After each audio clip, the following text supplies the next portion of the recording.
लक्ष्मी नारायण नारायण हरि हरि, लक्ष्मी नारायण नारायण हरि हरि। नमस्कार दोस्तों, स्वागत है आप सभी का मेरे YouTube चैनल आर के भक्ति में। भक्तों, आज की वीडियो में हम आपको कार्तिक मास महात्म के छठे अध्याय की कथा सुनाएंगे, जो कि भगवान विष्णु की कथा को श्रवण करते हैं। भगवान विष्णु उनकी सभी मनोकामनाएं पूरी करते हैं। कार्तिक मास भगवान विष्णु को बहुत ही प्रिय है। तो आइए भक्तों, हम कार्तिक मास महात्म के छठे अध्याय की कथा प्रारंभ करते हैं। उससे पहले जो भक्त हमारे चैनल पर नए आए, जो हमारी वीडियो नए देख रहे हैं, जिन्होंने अभी तक हमारे चैनल को सब्सक्राइब नहीं किया, वो हमारे चैनल को सब्सक्राइब कर वीडियो को लाइक करें और कमेंट में लक्ष्मी नारायण भगवान की जय अवश्य लिखें। जिसके सुनने से पाप नाश हो जाए, कार्तिक मासम महात्म का सुनाऊं छठा अध्याय। नारद जी बोले, जब 2 घड़ी रात की बाकी रहे तब तुलसी की मृतिका का वस्त्र और कलश लेकर जलाशय पर जाएं।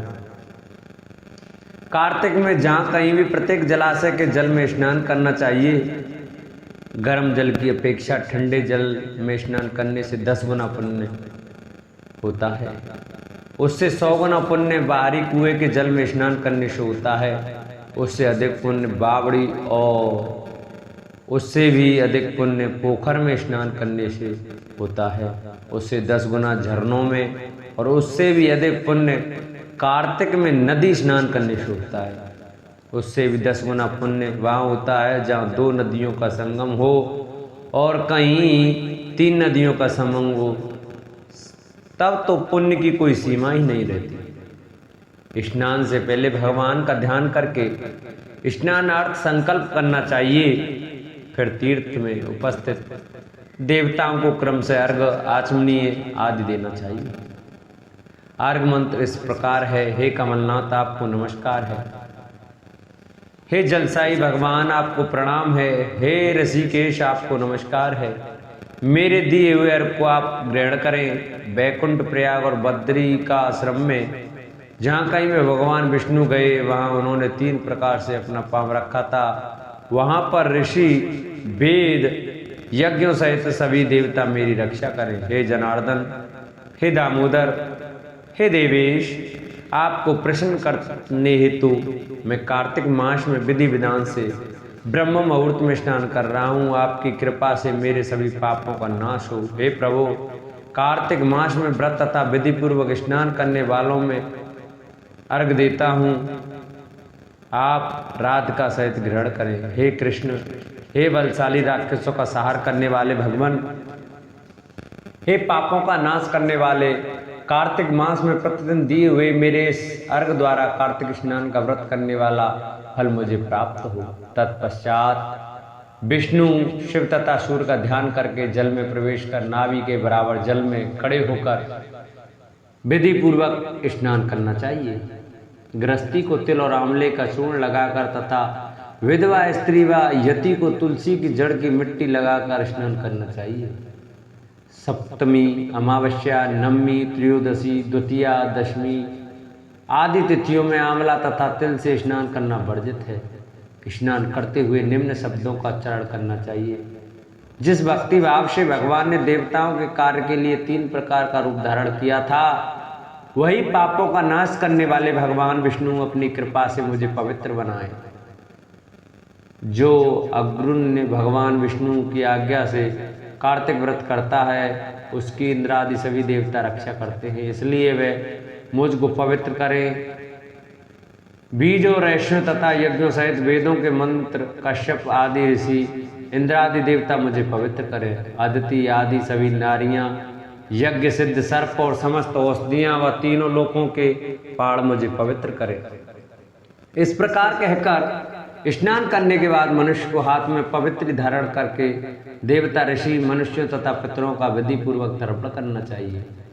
तर्पण करते समय तर्पण में जितने तिल रहते हैं, उतने वर्ष पर्यंत व्रती के पितृगण स्वर्ग में वास करते हैं। उसके बाद व्रती को जल से निकलकर शुद्ध वस्त्र धारण करने चाहिए। सभी तीर्थों के सारे कार्यों से निवृत्त होकर पुनः भगवान विष्णु का पूजन करना चाहिए। सभी तीर्थों के सारे देवताओं का स्मरण करके भक्ति पूर्वक सावधान होकर चंदन, फूल और फलों के साथ भगवान विष्णु को फिर से अर्घ देना चाहिए। अर्घ के मंत्र का अर्थ इस प्रकार है। मैंने पवित्र कार्तिक मास में स्नान किया है। हे विष्णु, राधा के साथ आप मेरे दिए अर्घ को ग्रहण करें। तत्पश्चात चंदन, फूल और तांबूल आदि से वेद पाठी ब्राह्मणों को श्रद्धा पूर्वक पूजन करें और बारंबार नमस्कार करें। ब्राह्मणों के दाएं पांव में तीर्थों का वास होता है, मुंह में वेद और समस्त अंगों में देवताओं का वास होता है। अपने कल्याण की इच्छा रखने वाले मनुष्य को इनका ना तो अपमान करना चाहिए और ना ही इनका विरोध करना चाहिए। फिर एकाग्रचित्त होकर भगवान विष्णु की प्रिय तुलसी जी की पूजा करनी चाहिए। उनकी परिक्रमा करके उनको प्रणाम करना चाहिए। हे देवी, हे तुलसी, देवताओं ने ही प्राचीन काल में तुम्हारा निर्माण किया है और ऋषियों ने तुम्हारी पूजा की है। हे विष्णु प्रिया तुलसी, आपको नमस्कार है। आप मेरे समस्त पापों को नष्ट करो। इस प्रकार जो मनुष्य भक्ति पूर्वक कार्तिक व्रत का अनुष्ठान करते हैं वे संसार के सुखों को भोग कर के अंत में मोक्ष को प्राप्त करते हैं। वैशंपायन जी कहते हैं, जन्मेजय, एक दिन इच्छानुसार रूप धारण करने वाले सुमुख श्री कृष्ण अपने भाई संकर्षण के बिना ही उस रमणीय वृंदावन में विचरने लगे। उन्होंने मस्तक के पिछले भाग में काक पक्ष बड़े बड़े केस धारण कर रखे थे। उनके नेत्र कमल दल के समान सुंदर एवं विशाल थे। वे श्याम सुंदर छवि से युक्त एवं श्री संपन्न थे तथा वक्ष स्थल में श्री वत्स चिन्ह धारण करके सस चिन्ह से संयुक्त चंद्रमा के समान शोभा पाते थे। बाजूबंद से विभूषित हुए उनके हाथों का अग्रभाग विकसित कमल के समान कांतिमान था। उनके पैर सुकुमार लाल और क्रांति विक्रांत गति से चलने वाले थे, जिससे उनकी अनुपम शोभा होती थी। वे कमल केसर के समान पीले रंग के दो महान महीन वस्त्र पहने हुए थे, जो मनुष्य के आनंद को देने वाले थे। उन वस्त्रों को धारण करने वाले श्याम सुंदर श्री कृष्ण संध्या काल की स्वर्णिम आभा से युक्त मेघ के समान सुशोभित होते थे। उनकी दोनों भुजाएं सुंदर गोल तथा देवताओं द्वारा पूजित थीं। वे बछड़ों के व्यापार में संलग्न थीं और उनके गले में घुंघरू बांधने की रस्सियों से उलझी हुई थीं। ऐसे भुजाओं से श्री कृष्ण बड़ी शोभा पा रही थी। बाल पौगंड अवस्था में सुंदर ओठों से सुशोभित उनका मुख कमल के सदृश सुंदर और उसी के समान गंध से सुवासित होकर अपनी अद्भुत शोभा फैला रहा था। उनका मुखारविंद खुले अलकों से आवृत होकर ऐसी शोभा पा रहा था मानो भ्रमरावलियों से युक्त कमल मंडल सुशोभित हो रहा हो। उनके मस्तक पर अर्जुन और कदम के फूलों से युक्त एक माला शोभा पा रही थी, जो नीप के पुष्पों तथा नूतन अंकुरों से सुशोभित थी। वह आकाश में तारकाओं की भांति अपनी छटा छिटका रही थी। वैसा ही माला उनके कंठ में भी पड़ी हुई थी, जिससे वीरवर घनश्याम श्री कृष्ण मेघमालाओं की श्याम कांति से संपन्न मूर्तिमान भाद्रपद मास की भांति शोभा पा रहे थे। उनके कंठगत सूत्र में एक निर्मल मोर पंख लटक रहा था, जो मंदमती से बहने वाले वायु के हल्के से आकाश से हिल रहा था। उस मोर पंख से भी उनके श्री अंगों की शोभा वृद्धि हो रही थी। वे वन में कहीं नहीं गाते, कहीं नहीं खेलते, कहीं भ्रमण करते और कहीं कानों को सुख देने वाले पत्तों को बाजा बजाते थे। किसी समय वन में जाकर तरुण रूप धारण करके गौओं को आनंदित करने के लिए इच्छानुसार अत्यंत मधुर स्वर में मुरली बजाया करते थे। जो उस समय के गोपों को प्रमुख बाध्य थी। नूतन जलधर के समान श्याम एवं कांतिमान भगवान श्री कृष्ण गोकुल के आसपास विचरने तथा रमणीय एवं विचित्र वन श्रेणियों में विहार करने लगे। वहां मयूरों की केका ध्वनि गूंजती थी। वे वन पंक्तियां कामी पुरुषों के मन में काम भाव का उद्दीपन करने वाली थी। मेघों की गर्जना की प्रतिध्वनियों से वहां शब और कोलाहल मचा रहता था।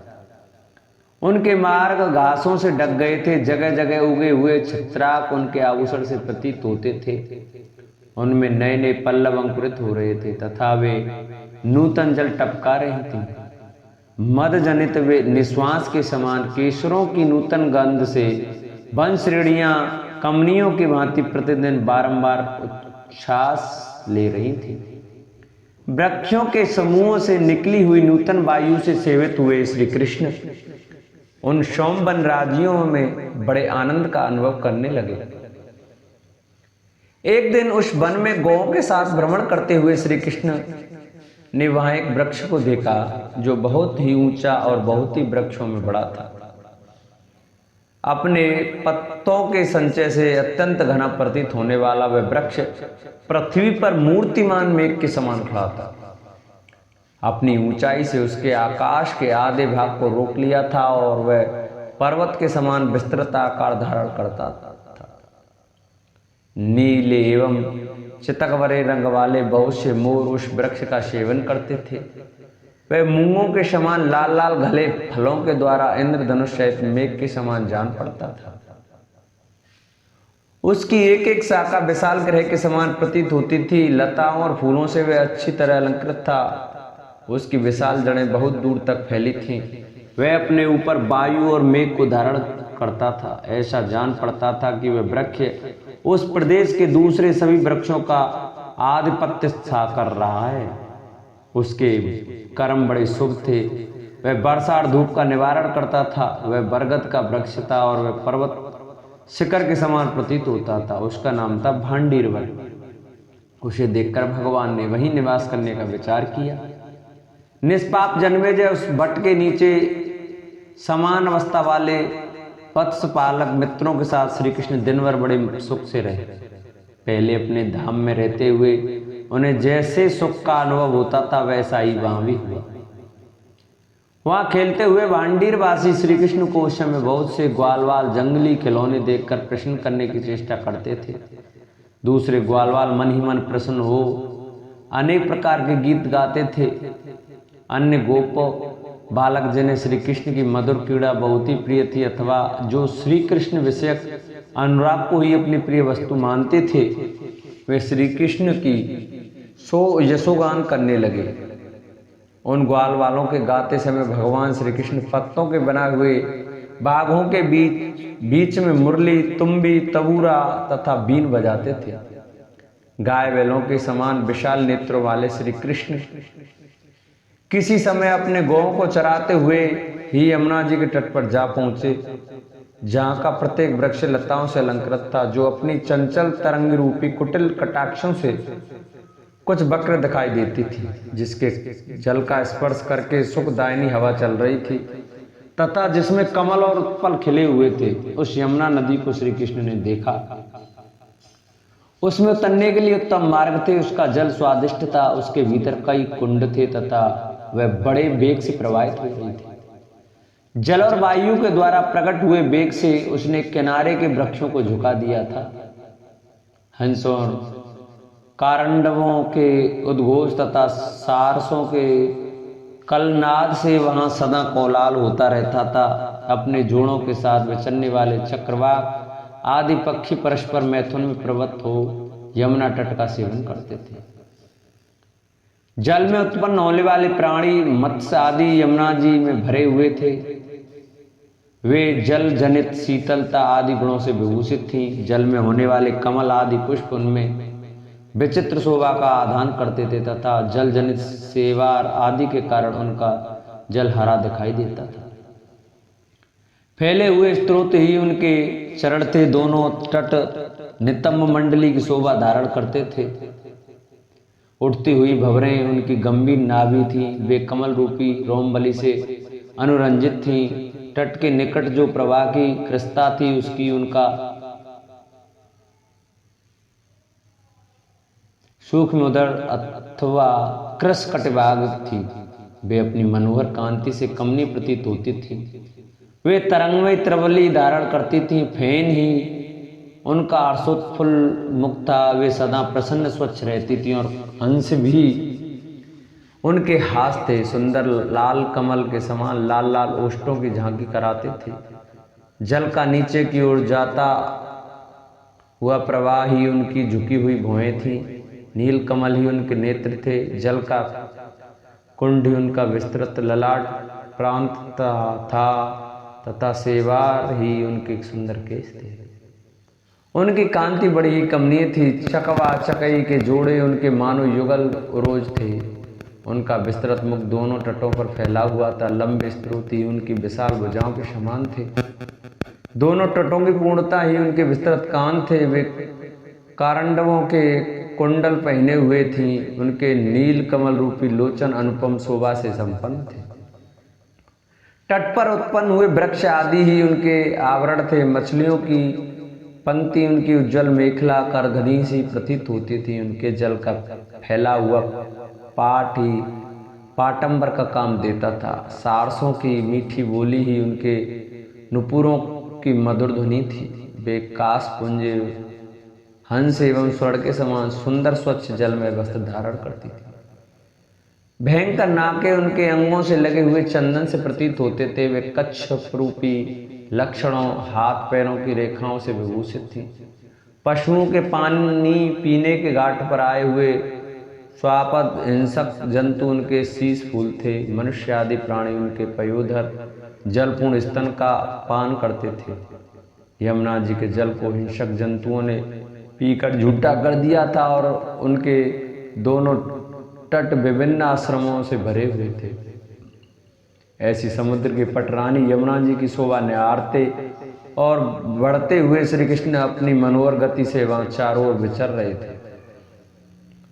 नदी में श्रेष्ठ यमुना के तट पर विचरते हुए श्री कृष्ण ने एक उत्तम हृदय जलकुंड देखा जो बहुत बड़ा था। उसका विस्तार 1 योजन का था। देवताओं के लिए भी उसे पार करना कठिन था। वह बहुत ही गहरा क्षोभ रहित जल से परिपूर्ण तथा प्रशांत समुद्र के समान हलचल से शून्य था। जल में पैदा होने वाले मगर आदि हिंसक जंतुओं ने भी उसका हृदय को त्याग दिया था। जलवर पक्षियों भी वह सूना ही था तथा मेघों से आच्छादित हुए आकाश की भांति वह अगाध जल से पूर्ण दिखाई देता था।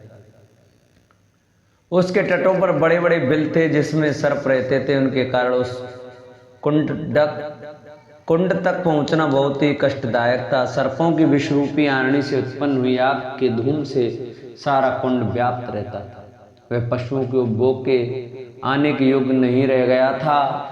जलार्थी प्राणियों के लिए उसका जल अपेय हो गया था। तीनों समय स्नान की इच्छा रखने वाले देवताओं ने भी उसे त्याग दिया था। वह हृदय उनके भोग में भी नहीं आता था। उस कुंड के ऊपर आकाशचारी पक्षियों के लिए आकाश मार्ग में जाना असंभव था। उसके जल में तिनके भी पड़ जाएं तो वह कुंड अपनी विषाग्नि के तेज से प्रज्वलित हो उठता था। उसके चारों ओर 1 योजन से अधिक भूभाग ऐसा था जिस पर चलना देवताओं के लिए भी बहुत कठिन था। वहां फैली हुई भयानक विषाग्नि से जो लपट उठती थी उसने आसपास के वृक्षों को भी जलाकर भस्म कर दिया था।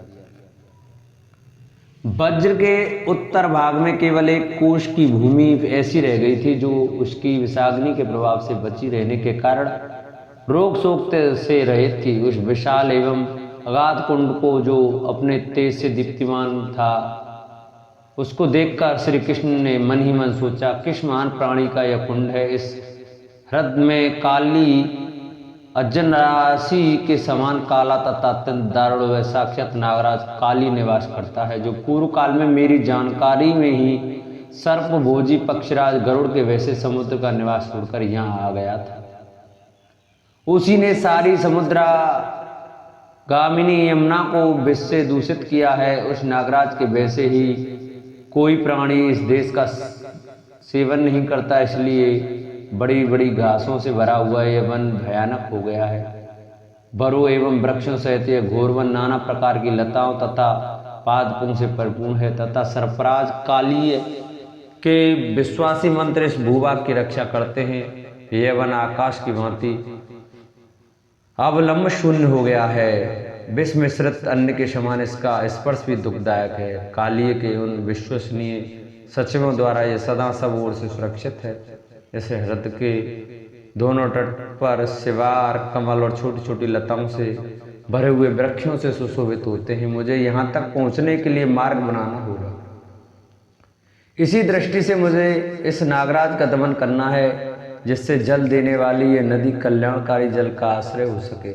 इस नाग का मेरे द्वारा दमन हो जाने पर यहाँ की नदी समूचे व्रज के उपभोग में आने योग्य हो जाएगी। यहाँ सब और सुखपूर्वक विचरण करना संभव हो जाएगा तथा यह नदी समस्त तीर्थों और सुखों का आश्रय हो जाएगी। इसलिए ब्रज में मेरा यह निवास हुआ है और इसलिए मैंने गोपों में अवतार ग्रहण किया है। कुमार्ग पर स्थित हुए दुरात्माओं का दमन करने के लिए ही यह मेरा अवतार हुआ है। मैं बालकों के खेल में ही इस कदम पर चढ़कर इस घोर हृदय में कूद पड़ूंगा और कालिया नाग का दमन करूंगा। ऐसा करने पर संसार में मेरे बाहुबल की ख्याति होगी। इस प्रकार श्री हरिवंश महापुराण के अंतर्गत विष्णु पर्व में बाल लीला के प्रसंग में यमुना वर्णन नामक अध्याय पूरा हुआ। बोलो हरिवंश महापुराण की जय। बोलो बाल कृष्ण लाल की जय।